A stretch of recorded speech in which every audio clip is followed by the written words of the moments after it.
अस्सलाम वालेकुम व्यूअर्स, मैं हूं मलिक कैसर और आज की वीडियो में मैं आपको बताऊंगा कि एनटीएन कैसे बनाया जाता है और एनटीएन बनाने के बाद आपको पता कैसे लगेगा कि आपका एनटीएन बन चुका है। और रजिस्ट्रेशन के दौरान आपने क्या क्या इन्फॉर्मेशन पुट करनी होती है और रजिस्ट्रेशन होने के बाद आपने लॉगिन कहाँ पर करना होता है, ये सारी डिटेल मैं आपको इस वीडियो में बताऊंगा। वीडियो को आपने एंड तक देखना है।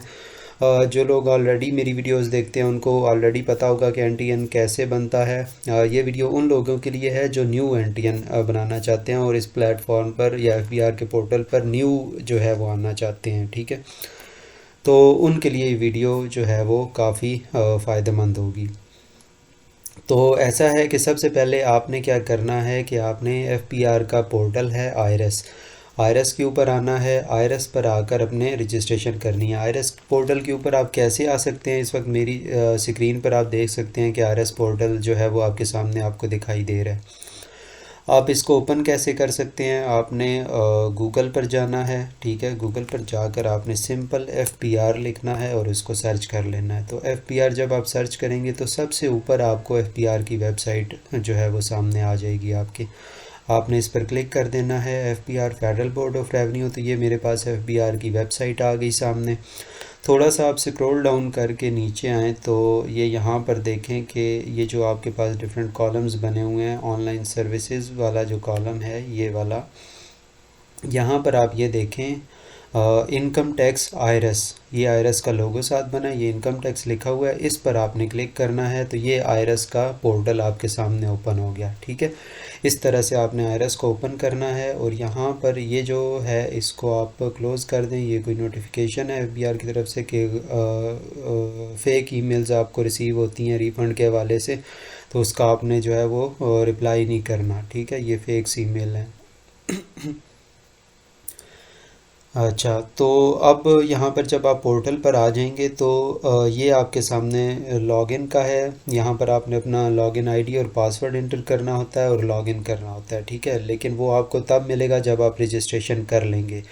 तो एक चीज़ और मैं यहाँ पे आप बताता चलूँ कि एनटीएन कैसे बनता है। एनटीएन सिंपल, आप जब रजिस्ट्रेशन अपनी कर लेते हैं ऑनलाइन रजिस्ट्रेशन तो आपको एनटीएन अलॉट हो जाता है। ठीक है, तो अब यहाँ पे हम न्यू रजिस्ट्रेशन पर जो है वो क्लिक करते हैं। ठीक है, तो न्यू रजिस्ट्रेशन पर हमने क्लिक कर दिया। अब मैं जो है वो डाटा फिल करना जो है वो यहाँ पर शुरू करता हूँ। तो सबसे पहले आपने अपना CNIC नंबर लिखना है। ठीक है, ये मैंने अपना CNIC नंबर लिख दिया। ठीक है, उसके बाद ये आपने प्रीफिक्स में मिस्टर हैं तो मिस्टर सेलेक्ट करना है। अगर मिस हैं, आप लेडीज़ हैं तो आप मिस सेलेक्ट कर लें। अगर आप मिसेस करना चाहते हैं, किसी की वाइफ हैं तो आप मिसेस कर लें। तो अपनी जो है वो रेलिवेंट में आपने जो है वो सिलेक्ट कर लेना है प्रीफिक्स। उसके बाद आपने यहाँ पर फर्स्ट नेम में अपना नाम लिखना है। जैसे मैं यहाँ पर लिख देता हूँ मलिक। ठीक है, अब मेरा नाम जो है वो मलिक कैसर है। ठीक है, QAISER, तो मैंने यहाँ पर कैसर लिख दिया लास्ट नेम में।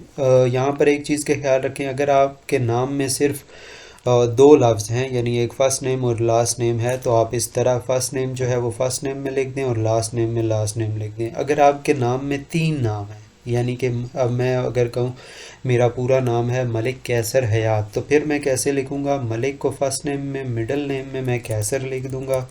ठीक है, और हयात को मैं थर्ड नेम में लिख दूँगा। तो मेरा नाम इस में आ जाएगा मलिक कैसर हयात। ठीक है,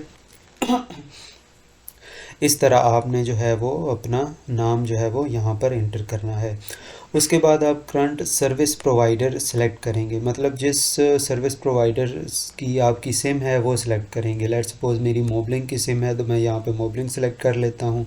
फिर आपने नंबर को इस फॉर्मेट पर लिखना है। ठीक है, जैसा मैं अभी आपको यहाँ पर लिख कर बताता हूँ। 0092 आपका ज़ीरो की जगह हो गया, फिर 307 ये आपका जैज़ का कोड हो गया, 7009252 ये मोबाइल नंबर हो गया। ठीक है, तो ये मोबाइल नंबर मैंने इंटर कर लिया। इसी तरह सेम आपने इसी नंबर को दोबारा जो है वो कंफर्म करना है, 00923077009252 ये मेरा नंबर ऐड हो गया। अब यहाँ पर मैं अपना ईमेल एड्रेस जो है वो मेंशन करूँगा। ठीक है, मलिक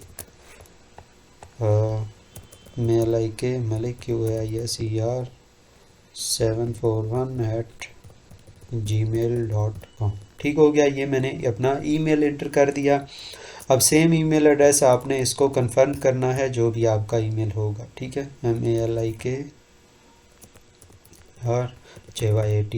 ये मेरा ईमेल एड्रेस जो है वो मैंने दोबारा से कंफर्म कर दिया। अब यहाँ पे आपने टाइप में क्या करना है, रेजिडेंशियल, ये एड्रेस आपने किस तरह एंटर करना है, ये एड्रेस आपका वो होगा जो आपकी रजिस्ट्रेशन के ऊपर होगा। ठीक है, तो एड्रेस को आपने किस तरह एंटर करना है, टाइप में आपने रेजिडेंशियल सेलेक्ट करना है। हमेशा जब भी आप ये न्यू रजिस्ट्रेशन के वक्त जो भी एड्रेस ऐड करेंगे, बेशक आप बिज़नेस करते हैं तो आप अपना यहाँ पर रेजिडेंशियल एड्रेस ही ऐड करेंगे। अगर आप बिज़नेस पर्पज़ के लिए कर रहे हैं तब भी रेजिडेंशियल ही करेंगे जहाँ पर आप रहते हैं। ठीक है, फॉर्म में आपने क्या करना है, हाउस। ठीक है, फॉर्म में आप हाउस को सिलेक्ट कर लेंगे। एक चीज़ और मैं यहाँ पे बता दूँ कि जिसके साथ स्टैरिक है, जैसे टाइप के साथ स्टैरिक है, वो इन्फॉर्मेशन देना लाजमी है। जिसके साथ स्टैरिक नहीं है वो ना भी लिखें तो उसमें कोई मसला नहीं है। जैसे ये टोटल एरिया यहाँ पे स्टैरिक नहीं है तो आप इसमें कुछ ना भी लिखें तो कोई मसला नहीं है। ठीक है, यूनिट में आप अपना जिस घर में रह रहे हैं उसका जो भी साइज़ है आप वो सिलेक्ट कर लें, और अगर अदर भी कर देते हैं तो उसमें कोई मसला नहीं है। ठीक है, फिर आप यूनिट नंबर में अपना जो है वो हाउस नंबर लिखेंगे। लेट सपोज़ मैं कह देता हूँ हाउस नंबर है मेरा 1। ठीक है, यहाँ पर मैं स्ट्रीट नंबर में कह देता हूँ, स्ट्रीट नंबर जो है वो मेरी 7 है, स्ट्रीट नंबर 7 है। ठीक है, लोकेलिटी मैं कह देता हूँ कि मैं इस्लामाबाद सेक्टर में रहता हूँ और इस्लामाबाद सेक्टर का नाम है सेक्टर I94, ये सेक्टर है। ठीक है, इस तरह से आपने अपना एड्रेस जो है वो लिखना है। यहाँ पर यूनिट नंबर लिखा हुआ है तो आपने इसके अंदर जो है ना वो हाउस नंबर भी लिखना है। ठीक है, अगर आप हाउस नंबर नहीं लिखेंगे तो आपका जब एड्रेस NTN पर आएगा तो वो सिर्फ 1 लिखा हुआ आएगा। ठीक है, तो आपका जो भी है हाउस नंबर आपने बीच में मेंशन करना है उस सेल के अंदर। इसी तरह स्ट्रीट नंबर भी आपने यहाँ पे यूँ मेंशन करना है। बेशक यहाँ पे उन्होंने स्ट्रीट लिखा हुआ है लेकिन आपने बॉक्स के अंदर स्ट्रीट नंबर मेंशन करना है। ठीक है, तब आपका ये स्ट्रीट नंबर लिखा हुआ आएगा एड्रेस के ऊपर। अब यहाँ पर आप सिटी में जो है वो इस्लामाबाद सिटी सिलेक्ट करने के लिए यहाँ पर लोग कंफ्यूज होते हैं कि ये सिटी तो इनेबल ही नहीं है, अब हम क्या करें। तो आपने क्या करना है, ये जो सर्च का आइकन है ना इसके ऊपर क्लिक करना है, तो ये आपके पास एक टैब आ जाएगा, इसमें आपने इस्लामाबाद लिखना है। ठीक है, ये इस्लामाबाद या आपकी जो भी सिटी है वो आपने सर्च करनी है। सर्च पे क्लिक करेंगे, यहाँ पे रूरल है, अर्बन है, इस्लामाबाद, मैं जनरल एक इस्लामाबाद जो है वो यहाँ पे सिलेक्ट कर लेता हूँ। ठीक है, ये मैंने सिलेक्ट कर लिया।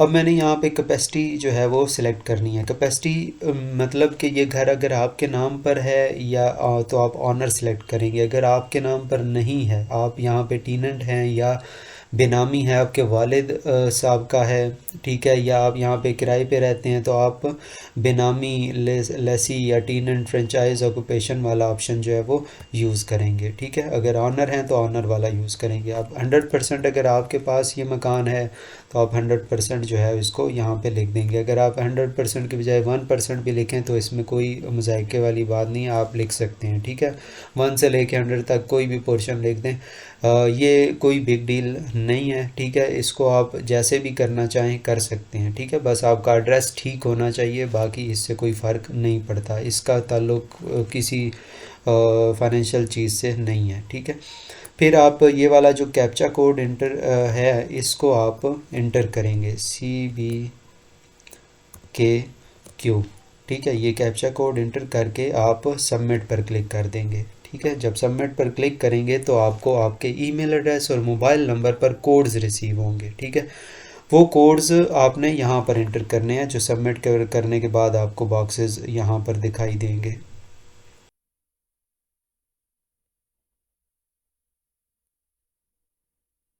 तो व्यूअर, मैंने अब जैसे ही सबमिट पर क्लिक किया तो मेरे पास ये कोड्स जो हैं वो रिसीव हो गए हैं। ये अब यहाँ पर मैंने अपने SMS का कोड इंटर करना है। ठीक है, SMS का कोड यहाँ पर मैं इंटर करूँगा, यहाँ पर मैं अपना ईमेल का कोड इंटर करूँगा। ठीक है, जो मैंने ईमेल एड्रेस और मोबाइल नंबर प्रोवाइड किया है उस पर जो मुझे कोड्स रिसीव हुए हैं वो मैंने यहाँ पर इंटर करने हैं। ठीक है, आप वहाँ से देख सकते हैं। वो मैं आपको बता देता हूँ, no_reply@fbr.gov.pk से आपको ईमेल आएगी, ठीक है।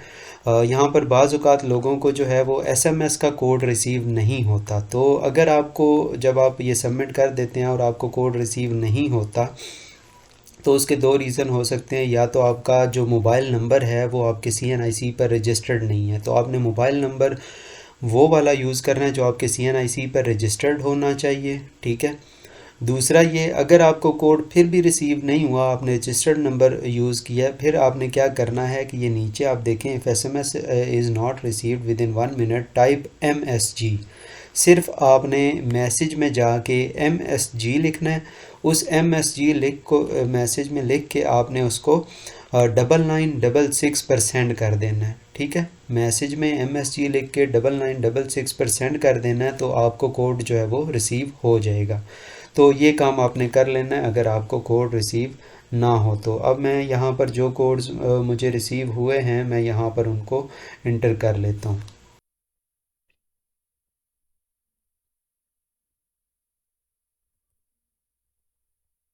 ठीक है, ये मैंने कोड्स इंटर कर लिए और अब मैं इसको सबमिट कर देता हूँ।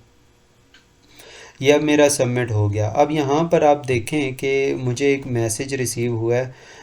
ये है कि log in to IRS by entering your registration number which is your CNIC number and password which has been sent on your cell number and email address. जब आप कोड्स इंटर करके उसको सबमिट कर देंगे, तो जिस नंबर और जिस ईमेल एड्रेस पर आपको कोड्स आए थे, उसी के ऊपर आपको दोबारा एक मैसेज आएगा जिसमें आपका CNIC नंबर लिखा होगा और पासवर्ड लिखा होगा और एक 4 डिजिट का पिन भी लिखा होगा उसमें, ठीक है। ये तीनों चीज़ें आपके लिए इम्पोर्टेंट हैं। तो आपने इन तीनों चीज़ों को किसी ऐसी जगह पे सेव रखना है कि आपने जब ईमेल देंगे तो ईमेल में ये हमेशा सेव रहती है, ठीक है। तो ईमेल आपने अपना देना है ताकि वो चीज़ आपके पास हमेशा सेव रहे। जब भी आपको याद ना रहे तो आप उसको ईमेल में से फाइंड जाके कर सकते हैं, ठीक है क्या। अब जो आपको लॉगिन आईडी और पासवर्ड ईमेल पे रिसीव हुआ है, वो आपने कहाँ पर यूज़ करना है। आपने क्या करना है कि वापस IRS पर आना है। ये वापस IRS पर आ गए। यहाँ पर आपने अपना CNIC नंबर लिख लेना है, जैसे मैंने अपना यहाँ पर CNIC नंबर लिख लिया और यहाँ पर ये पासवर्ड मैंने लिखना है और लॉगिन जो ईमेल वाला है वही आपने यूज़ करना है। यहाँ से फिर मैंने इसको लॉगिन कर लिया, तो ये अब मेरा IRS पर जो है वो लॉगिन हो गया। तो वो ईमेल एड्रेस वो लॉगिन आईडी और पासवर्ड आपने IRS के ऊपर यूज़ करना है अपने लॉगिन करने के लिए, ठीक है। और पिन का यूज़ जो है वो आपका तब होगा जब आपने कोई रिटर्न वगैरह फ़ाइल करनी होगी या कोई ऐसा काम करना होगा, सेल टैक्स रिटर्न करनी हो या रजिस्ट्रेशन करनी हो, तो आपने अपना पिन जो है वो वहाँ पर यूज़ करना होता है। तो वो पिन भी आपके लिए इम्पोर्टेंट है जब आप अगले मराहिल में जाएंगे इनकम टैक्स रिटर्न फाइलिंग के केस में, ठीक हो गया। तो वो पिन आपका वहाँ पे यूज़ होगा। तो अब यहाँ पर हम एक और चीज़ को डिस्कस कर लेते हैं कि आप अपना NTN नंबर कैसे देखेंगे कि आपका, आपने चलें रजिस्ट्रेशन तो कर लिया, अब आपको कैसे पता चलेगा कि आपका NTN नंबर क्या है, ठीक है। तो आपका NTN नंबर या NTN सर्टिफिकेट डाउनलोड करने के लिए आपने क्या करना है, यहाँ पर आपके पास एक ऑप्शन यहाँ पर भी है, सर्टिफिकेट ऑफ रजिस्ट्रेशन। ये सर्टिफिकेट ऑफ रजिस्ट्रेशन पर मैंने क्लिक किया ना, तो मेरे पास एक यहाँ पर PDF डाउनलोड हो जाएगा। ये मेरा सर्टिफिकेट ऑफ रजिस्ट्रेशन है, जो पुराने वक्तों में लोगों को ये FBR से मिला करता था, अब ये ऑनलाइन रिसीव हो जाता है। तो ये लोगों ने, आपने देखा होगा कईयों की दुकान पर ये फ्रेम में लटका होता है, ठीक है। टैक्स पेयर वो हो ना हो, लेकिन ये उनकी दुकान में लटका ज़रूर होता है, ठीक है। तो ये इस तरह से आपको ये सर्टिफिकेट, ये वाला आप डाउनलोड कर सकते हैं। ये तो सर्टिफिकेट ऑफ रजिस्ट्रेशन हो गया, ठीक है। दूसरा जो NTN है वो आपने कैसे डाउनलोड करना है वो मैं आपको बता देता हूँ। आपने दोबारा से FBR की वेबसाइट पर जाना है और यहाँ पर ये जो ऑनलाइन सर्विसेज हैं इनमें आपने आकर ये ऑनलाइन वेरिफिकेशन पोर्टल पर क्लिक करना है, ठीक है। मैंने ऑनलाइन वेरिफिकेशन पोर्टल पर जब क्लिक किया तो ये मेरे पास डिफरेंट ऑप्शंस हैं, जिसमें ATL है, एक्टिव टैक्स पेयर लिस्ट हो गई, या टैक्स पेयर प्रोफाइल इंक्वायरी हो गई। तो आपने प्रोफाइल इंक्वायरी में जाना है। यहाँ पर एक चीज़ मैं आपको छोटी सी बताता चलूँ कि रजिस्ट्रेशन का मतलब ये नहीं होता कि अब आप फाइलर हो गए हैं, ठीक है। रजिस्ट्रेशन का मतलब ये होता है कि अब आप FBR के ऊपर रजिस्टर्ड हो गए हैं। क्लिक करने के बाद आपने यहाँ पे CNIC जो है वो पैरामीटर में सिलेक्ट करना है और आपने यहाँ पर अपना CNIC नंबर लिख लेना है, ठीक है। CNIC नंबर लिखने के बाद आपने यहाँ पे S9U384 ये वाला कैप्चा कोड एंटर कर लिया और इसको वेरीफाई कर दिया। जब आपने ये वेरीफाई कर दिया तो आपके पास ये सारा आपका NTN की डिटेल आ गई। इसमें ये जो रेफरेंस नंबर है आपका, ये रेफरेंस नंबर ये आपका NTN नंबर है, ठीक है। अगर आपको कहीं पे भी NTN नंबर की ज़रूरत पड़ती है तो आप उसको ये NTN नंबर प्रोवाइड कर सकते हैं। अगर कोई आपको कहता है कि जी ये हमें PDF में चाहिए, प्रिंट फॉर्म में चाहिए, कहीं पर आपने प्रोवाइड करना है कि आप इनकम टैक्स आप FBR में रजिस्टर्ड हैं, तो आप इसका प्रिंट भी PDF में डाउनलोड कर सकते हैं। आपने डाउनलोड करने के लिए क्या करना है, ये प्रिंट पर क्लिक करना है, ठीक है। प्रिंट पर क्लिक करने के बाद आप ये सेव एज़ PDF कर सकते हैं। इसको सेव एज़ PDF करेंगे और यहाँ पे आप अपना NTN के नाम से यूँ लिख लें, NTN मलिक कैसर, ठीक है। ये मैंने अपना NTN लिख के यहाँ पे ये सेव कर लिया। तो ये मेरे पास PDF में जो है वो मेरे फ़ोल्डर में सेव हो गया, जिस फ़ोल्डर में वो आ रहा था, ठीक हो गया। तो इस तरह आप अपना जो है वो PDF में उसको सेव कर सकते हैं और फिर आप जिसको भी चाहें वो PDF भेज सकते हैं। तो ये यहाँ पर मैं आपको दिखा भी देता हूँ कि ये मैंने डाउनलोड फ़ोल्डर में डाउनलोड किया, ये देखें ये मेरा PDF आ गया। ये मैं ओपन कर लेता हूँ तो ये मेरा इस तरह से ये यहाँ पे शो होगा, ठीक हो गया। अब एक चीज़ यहाँ पर मैं आपको और बताता चलूँ कि ये मेरी रजिस्ट्रेशन है, ठीक है। इसका मतलब ये नहीं है कि मैं फाइलर हूँ। फाइलर मैं तब हूँगा जब अपनी इनकम टैक्स रिटर्न वगैरह सबमिट करूँगा, ठीक है, तब मैं फाइलर हूँगा, ठीक है। और बाज़ औक़ात अगर आप लेट फाइल कर रहे हैं तो आपको फिर ATL का चालान भी पे करना पड़ता है 1000 रुपये का। वो अब मेरी बाकी वीडियोज़ हैं, how to become filer on same day, ठीक है। तो उस तरह की वीडियोज़ अभी रिसेंट मैंने एक वीडियो बनाई थी 1-2 मार्च को, उस पर भी आप देख सकते हैं। उसमें भी मैंने डिटेल के साथ बताया हुआ है कि आप फाइलर कैसे बन सकते हैं। फाइलर का प्रूफ आपको कैसे मिलेगा, आपने फाइलर के प्रूफ के लिए एक्टिव टैक्स पेयर लिस्ट पे सर्च करना है, ठीक है। ये सबसे पहला वाला जो ऑप्शन है, इसमें आप प्रीफिक्स में CNIC और फिर ये CNIC यहाँ पर लिखेंगे अपना रजिस्ट्रेशन नंबर में, फिर जो जिस डेट पे आप सर्च कर रहे हैं उस डेट पे लिख लेंगे, डेट को सिलेक्ट कर लेंगे। फिर आपने ये VSMGCF कैप्चा कोड को एंटर करना है, ठीक है, और वेरीफाई कर देना है। तो यहाँ पे अगर आपका स्टेटस एक्टिव आ रहा है तो आप फाइलर हैं, अगर इनएक्टिव है तो फिर आप नॉन फाइलर हैं, ठीक है। तो ये सारी इन्फॉर्मेशन आज की जो है NTN के हवाले से कंप्लीट इन्फॉर्मेशन मैंने इस वीडियो में आपको दे दी है। इसकी वजह ये थी कि बाज़ औक़ात लोग मुझे कॉल्स करना स्टार्ट कर देते हैं, मेरी वीडियोज़ को नहीं देखते, ठीक है। तो बार बार एक एक बंदा बार बार एक एक सवाल करेगा तो हमें भी इरिटेशन होती है, जाहिर सी बात है, मसरूफियत होती है, किसी को रिप्लाई नहीं कर पाते, बाज़ औक़ात गुस्सा भी आ जाता है। तो उससे बचने के लिए आपको चाहिए कि आप वीडियो मुकम्मल देखें ताकि आपको कंप्लीट इन्फॉर्मेशन मिल सके।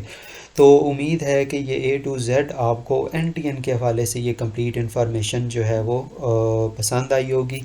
इससे अगली वीडियो जो है कि आप अपने NTN के ऊपर बिज़नेस को कैसे ऐड कर सकते हैं, उस पर मैं एक वीडियो बनाऊंगा, ठीक है। अगले स्टेप में वो वीडियो आपने लाजमी देखनी है।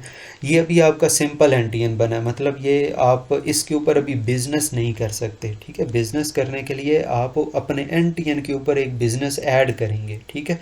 वो बिज़नेस कैसे ऐड करेंगे, मतलब, और वो जो बिज़नेस आप ऐड करेंगे उसको आप सोल प्रोप्राइटरशिप कहेंगे। तो वो आने वाली वीडियो में मैं आपको बताऊंगा कि वो आप कैसे कर सकते हैं। लिहाजा अभी तक आपके लिए ये इन्फॉर्मेशन काफ़ी है। उम्मीद है कि ये इन्फॉर्मेशन आपको पसंद आएगी। अगर पसंद आए तो मेरे चैनल को सब्सक्राइब ज़रूर कीजिएगा, वीडियोज़ को लाइक शेयर और कमेंट ज़रूर कीजिएगा। शुक्रिया, अल्लाह हाफिज़।